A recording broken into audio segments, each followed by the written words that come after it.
সব বেঈমান খাইতেছে কিনা দুনিয়া? তো আল্লাহ তাআলা বলে কুলু ওয়া তামাত্তাউ কালিলান, এই নাফরমান কিছু সময়ের জন্য দুনিয়ার মধ্যে খা, ভোগ কর, ইন্নাকুম মুজরিমুন, কিন্তু মনে রাখিস তুই কিন্তু নাফরমান, তুই কিন্তু পাপী, আমি কিন্তু তোরে ছাড়বো না। কবরের প্রথম রাত থেকে হাসরের ময়দানে আমি দেখবি তুই বান্দা আমি কত কঠিন কত কঠোর, তোরে আমি দেখাবো। ভাত খাইতে লইছে খাও, ভাত খাইতে লইছ খাও বান্দা, এখানে আটকামু না, এখানে আমি জানোয়াররাও আটকাই না, আমি জন্তু জানোয়াররাও খাইতে দেই, তোরে দিতাম না কেন বেটা, খা বেটা। কিন্তু ইন্নাকুম মুজরিমুন, মনে রাখো 7টা বাজে নাস্তা করতে বসছো, আল্লাহ যেন ডাক দিয়ে বলে বেঈমান খা, ঠিক আছে নাস্তা, কিন্তু মনে রাখিস ফজরের নামাজ পড়স নাই, আমি হিসাব রাখছি। রাত 10টা বাজে খাইতে বসছ বেঈমান, ঠিক আছে খা, কিন্তু মনে রাখিস এশার নামাজ পড়ো নাই। ঘর করলা, ফার্নিচার বানাইলা, ঠিক আছে থাকো, তো মনে রাখো এগুলো সুদের টাকা, এগুলা কাস্টমারের ঠকাইয়া মিথ্যা বইলা ওজনে কম দিয়া ওই টাকা আমি জানি, আমি বান্দা দেখব। ওয়াইলুন ইয়াউমাইদিন লিল মুকাদ্দিবিন, আবার বলতেছে আল্লাহ মিথ্যাবাদী নাফরমান তোমাদের জন্য বড় বেশি দুর্ভোগ, লাঞ্ছনা, আযাব তোমাদের জন্য, আযাব। এই জন্য আল্লাহ তাআলা বলছেন এটা। এরপরে আবার বলে দেখেন ওয়া ইযা কিলা লাহুমুর কাউ লা ইয়ারকাউন, এই ছেলেরা তোমরা সবাই শোনো, আল্লাহ তাআলা আবারও বলতেছে সমস্ত মিথ্যাবাদী নাফরমান তোমাদের জন্য হাসরের ময়দানে কেন লাঞ্ছনা হবে, এর প্রধান কারণ ওয়া ইযা কিলা লাহুমুর কাউ লা ইয়ারকাউন, যখনই বলা হতো নামাজ পড়তে, যখনই বলা হতো রুকু করতে, যখনই বলা হতো সেজদা দিতে, লা ইয়ারকাউন, আল্লাহ তাআলা বলেন সে রুকু করে না, সেজদা দেয় না, নামাজ পড়ে না, নামাজ পড়ে না। আল্লাহ বলেন আমি এতবার বললাম, এতবার বললাম, একটা দিনে 5 বার মসজিদে আজান হয়, একটা মহল্লায় শুধু একটা মসজিদ না, এক এক ওয়াক্তে এক একজনের কানে কমপক্ষে 10টা মসজিদ থেকে আজানের আওয়াজ আসে, ঠিক কিনা বলেন? কি রে বান্দা এত শক্ত হইলি কেমনে বান্দা, আমার এত বড় আসমান ও জমিন দিয়া, এত বড় কায়নাত দিয়ে বান্দা আমি তোকে লালন পালন করলাম, বিনিময়ে তুমি একটা সেজদাও দিলা না। 365 দিনে খোদার একটা বছর কোনো দিন ফজরের নামাজ পড়লা না, এ কেমন জিন্দিগি বাপ? এত এত কঠিন মানুষ কেমনে হয়, এত পাষাণ মুসলমান কেমনে হয় বাপ বলে?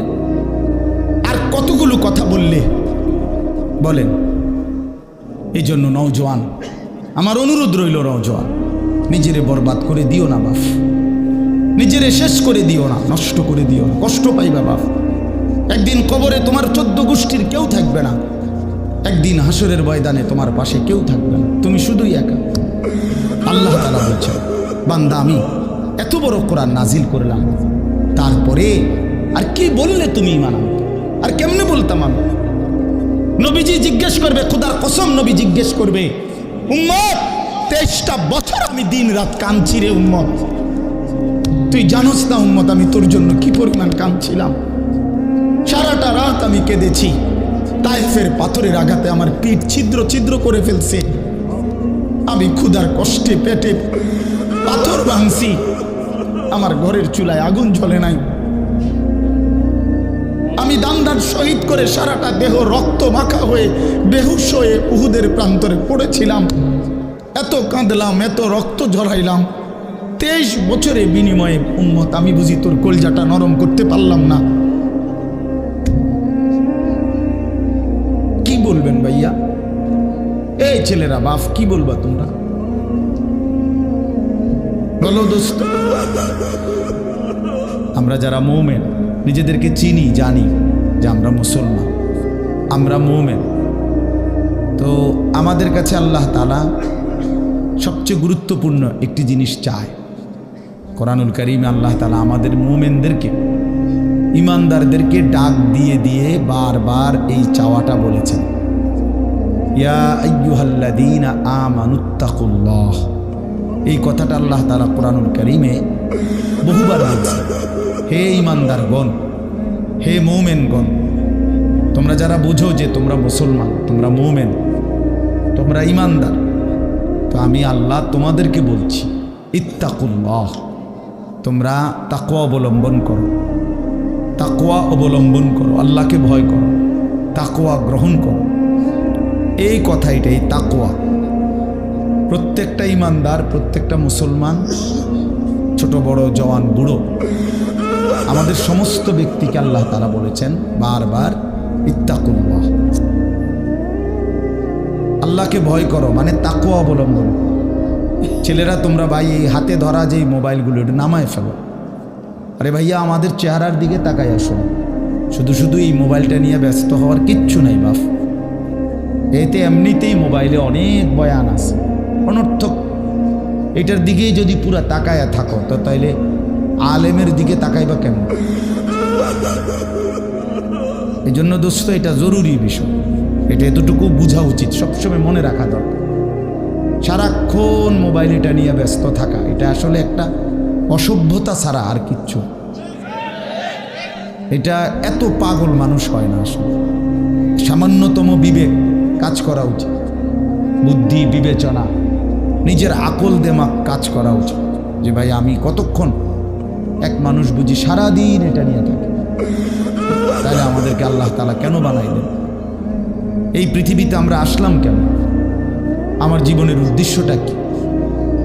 ন্যূনতম আকল তো থাকা উচিত যে আমি আসলাম কেন, কে পাঠাইলেন আমারে, কেন পাঠাইলেন, কার কাছ থেকে আমি আসলাম, আমি যাব কোথায়। প্রতিনিয়ত মানুষগুলো যে মারা যায়, ওরা যাচ্ছে কোথায়, কি হবে তাদের? এই সামান্যতম বুদ্ধি দিমাগ একটা প্রাপ্তবয়স্ক ছেলে, তোমরা কারো বয়স 14 বছর, কারো 16 বছর, কারো 18 বছর, এ তো পরিণত বয়স, মানে পরিপক্ক বয়স। ওয়ালাম্মা বালাগা আশুদ্দা, একেবারে পূর্ণ শক্তির টাইম। কোরআন শরীফে আল্লাহ তাআলা মানুষের হায়াতকে 3টা ভাগে ভাগ করছে। একটা হলো জন্মের পরবর্তী শিশুকাল, আরেকটা হলো যৌবনকাল, আরেকটা হলো বৃদ্ধকাল। এই 3টার মধ্যে আল্লাহ তাআলা নিজেই বলছেন শিশুকাল এবং বৃদ্ধকাল দুইটাই দুর্বল, দফ। এই শব্দের অর্থ দুর্বলতার সময়। আর শুধু কেবল আল্লাহ তাআলা যৌবনকালকেই বলছেন কুওয়াতান, শক্তির সময়। শক্তি, সামর্থ্য, শৌর্য, বীর্য, এই সবটাই যৌবনকাল। এই জন্য শক্তির সময়, সামর্থ্যের সময় মেহনত করতে হয়। যৌবনকালটাই জিন্দেগির প্রধানতম সময়।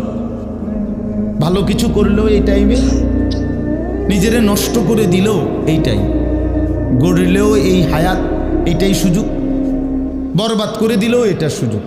বুড়া মানুষ, বয়স্ক লোক ইচ্ছা করলেও অনেক নেক কাজ করতে পারে না, ইচ্ছা করলেও অনেক গুনার কাজও করতে পারে। বয়স হয়ে গেছে 60 বছর, 70 বছর, এখন চাইলেই সারা রাত তাহাজ্জুদ পড়তে পারবে না, চাইলেই সারা রাত নাচের আড্ডায়ও থাকতে পারবে না, শরীরে কুলাবে না, ইচ্ছা থাকলেও পারবে না। ইচ্ছা করলেই আল্লাহর জন্য জান কোরবানি করে দ্বীনের জন্য কঠিন মেহনত মুজাহাদা করতে পারবে না। এটা স্বাভাবিক।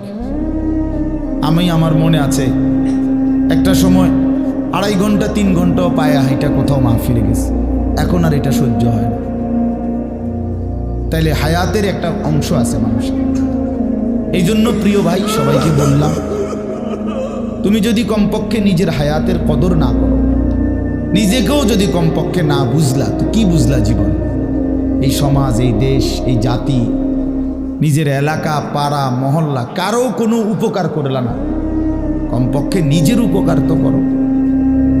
নিজের ভালো, নিজের কল্যাণ, নিজের জন্য তো কমপক্ষে, যে আমি যে একটা মানুষ, আমি যে সারাদিন 1 ওয়াক্ত নামাজ পড়ি না, সারাদিন মোবাইলের মধ্যে নাচ, গান, ছবি, নর্তকীর সিনেমা, নাটক, অস্থির দৃশ্য, উলঙ্গ ছবি, সারাদিন সমবয়সী বন্ধুদের সাথে আড্ডা দিলাম, দুষ্টামি করলাম, ফালতু কথাবার্তা করে কাটাইলাম। আচ্ছা, এটা রাত শেষে ঘুমের টাইমে হলো তো মানুষের বিবেকে একটু হলেও নাড়া দেওয়া উচিত, জানি বাস্তবিক অর্থে সারাদিন কি করলাম। এতটুকু দিমাগ যদি, এতটুকু আকল যদি কারো না থাকে, এইটা সুস্থ মানুষ কি?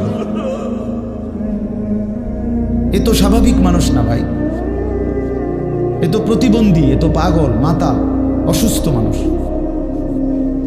এই জন্য দোস্ত আমার, বন্ধু আমার, এদ্দুর কমপক্ষে অনুরোধ করলাম, প্রত্যেকটা অনেক ছেলে মাশাআল্লাহ, অনেক নওজোয়ান তোমরা, আমার অনুরোধ রইল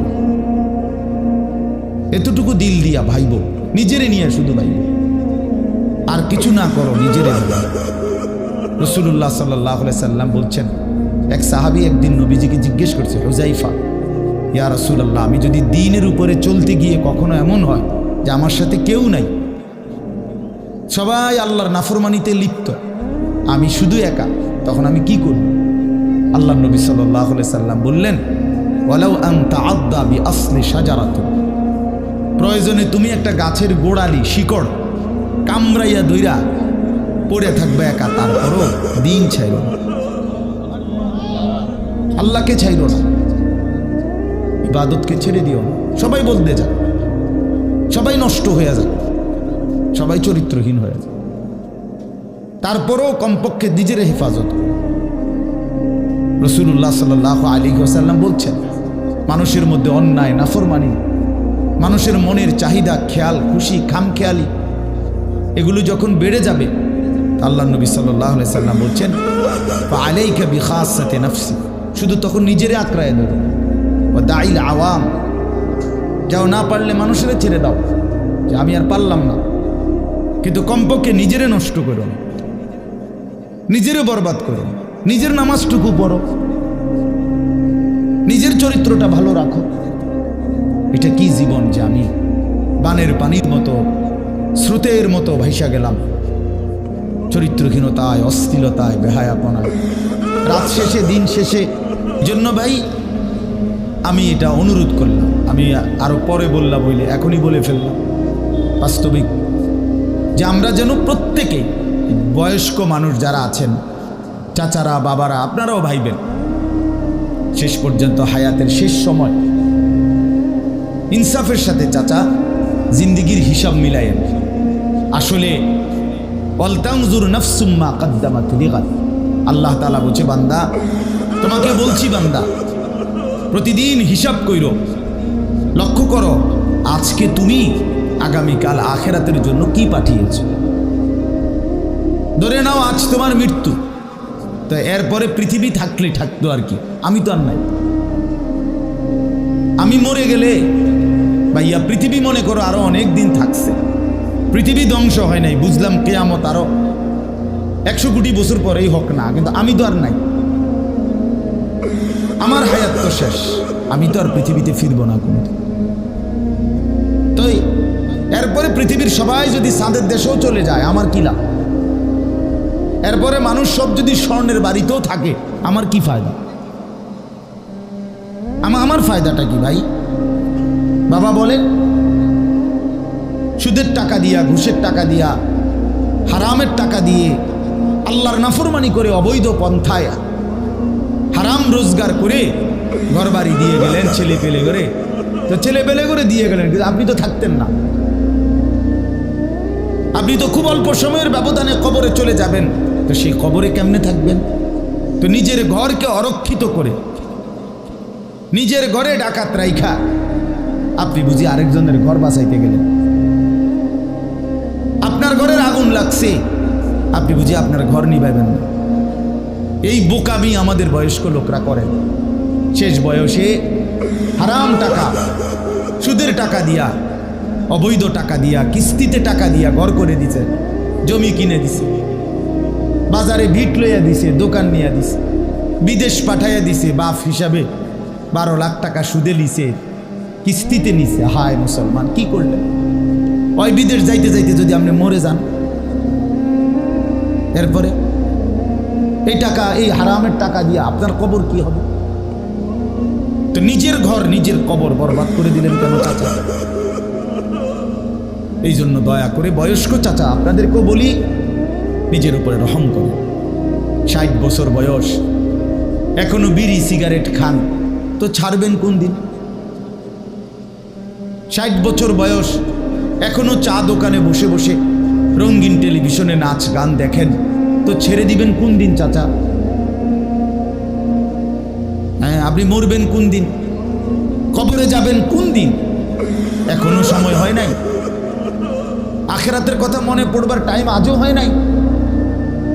60 বছরও কবরের কথা মনে পড়লো না। আহা, কি পাষাণ মানুষ! মুসলমান এত শক্ত হয় কেমনে? ইমানদার এত কঠিন হয় কেমনে ভাইয়া? এই জন্য দয়া করে আল্লাহ তাআলা আমাদের কাছে চায়, বান্দা তোমাদের ইমান, তোমরা মোমেন, তোমরা আমার ইমানদার বান্দা। এই জন্য আমি তোমাদেরকে বলছি ইত্তাকুল্লাহ, ইত্তাকুল্লাহ, ইত্তাকুল্লাহ, ইত্তাকুল্লাহ। তোমাদেরকে বলছি, আপন মনে করে বলছি, তোমাদের ইমান আমি নিলাম। তোমাদের মুসলমানের পরিচয়টা আমার দেওয়া। আমি যদি মুসলমান মায়ের ঘরে জন্ম না দিতাম, তো পৃথিবীর কোনো শক্তি তোমারে ইমানদারের ঘরে জন্ম দিতে পারতো না। আমি বানাইছি বান্দা। ইন্না খালাকনাল ইনসান, মানুষকে তো আমি সৃষ্টি করেছি মিন নুতফাতিন আমশাজ, স্বামী স্ত্রীর মিশ্র বীর্যের ফোঁটা থেকে আমি বানিয়েছি। তাহলে কোন ঘরে কাকে দেব, কোন দিনের মিলনে কাকে দেব, এ তো আমার ফয়সালা, আল্লাহ তাআলার ফয়সালা।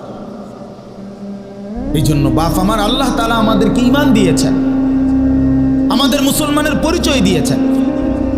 আমি 72 বছর বয়স, এমন বয়স্ক লোক, উনি হিন্দু, ওনারে আমি কালেমার দাওয়াত দিছিলাম 2.5 ঘন্টা, 3 জন আলেম নিয়া 2.5 ঘন্টা আমি ওনারে বুঝাইছি।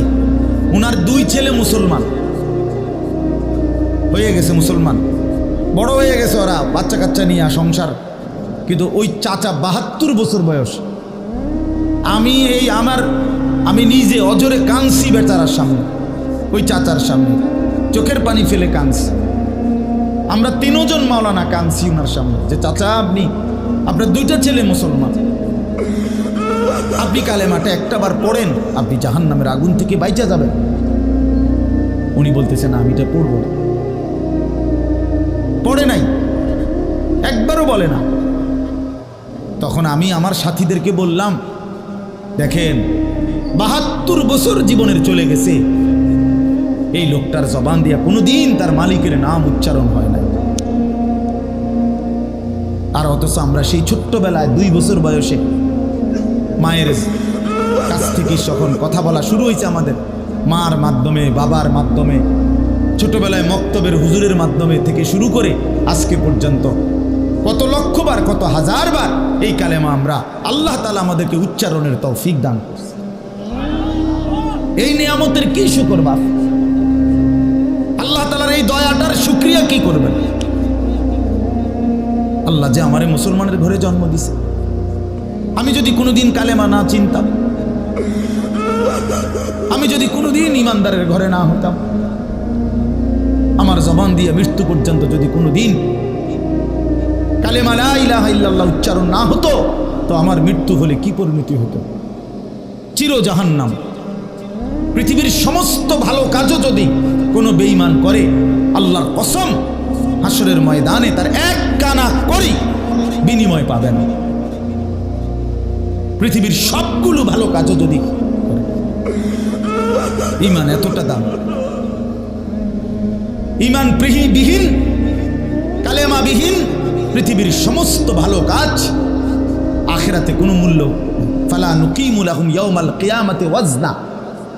কোরআন শরীফে আছে, আল্লাহ তাআলা বলেন, সমস্ত কাফের বেঈমান আমি আল্লাহ তাআলা হাসরের দিন, কিয়ামতের দিন তাদের জিন্দেগীর সমস্ত কর্মকাণ্ড মিজানের পাল্লায় যখন রাখা হবে, ফালা নুকিমু লাহুম ইয়াউমাল কিয়ামাতি ওয়াজনা, তখন আমি আল্লাহ তাআলা তার কোনো ওজন মিজানের পাল্লার মধ্যে আসবে না। 100 গ্রামও হবে না, 10 গ্রামও হবে না। মানে ঈমানবিহীন কোনো আমলের, কোনো কর্মকাণ্ডের, কোনো ভালো মন্দ, কোনো কাজের, ভালো কাজের বিনিময় নাই। আল্লাহ তাআলা আমাদেরকে ঈমান দিয়েছেন, আল্লাহ তাআলা আমাদেরকে মুসলমান পরিচয় দিয়েছেন জন্ম থেকে, ছোট্ট থেকেই আমরা প্রত্যেকেই বলতেছি আমি মুসলমান, আমি মোমেন। এটা অনেক বড় সৌভাগ্যবাস, অনেক বড় ইহসান ও করম, মালিকের অনেক বড় দয়া, অনেক বড় দয়া। এখন আমরা যেহেতু এটা আমরা জানি, মানি, আচ্ছা মনে করেন এখানে এইখান থেকে যত মানুষ এখানে, ছেলে ছোট বড় ছেলেরা, আমি বাবারা, আমাদেরকে যদি কালেমা বলতে বলে আমরা কি সবাই বলতে রাজি হব না? কথা বলেন না কেন? আমাদের কারো কোনো সংকোচ আছে? মানে মুসলমান যে আমি পরিচয়, এইটা নিয়ে কারো কোনো লজ্জিত অনুভূতি আছে? তাই আমরা তো খুব খুশি, আমাদের তো এটা নিয়ে তৃপ্তি আছে। প্রত্যেকেই নিজেকে মুসলমান পরিচয় দিয়া আমি তো লজ্জিত না, আমি তো ব্যথিত না। তাইলে যেই পরিচয় আমার ইজ্জত সম্মান যেটা আল্লাহ আমারে দিয়েছেন, তো সেই আল্লাহ আমার কাছে চাচ্ছেন ইত্তাকুল্লাহ, আল্লাহকে ভয় করো, তাকওয়া অবলম্বন করো, তাকওয়া অবলম্বন করো, তাকওয়া অবলম্বন করো। মুমিন আর কেউ আমারে না মানুক, তুমি আমার কথাটা মানো। তুমি না মুসলমান, তুমি না ইমানদার। ছেলেরা তোমাদেরকে বলি ভাই, ওই দেখো ওই অপদার্থগুলো শুনলো না কথাটা, মোবাইলটারে আলগি দিয়া ধরে রাখছে, বুঝেন নাই কথাটা?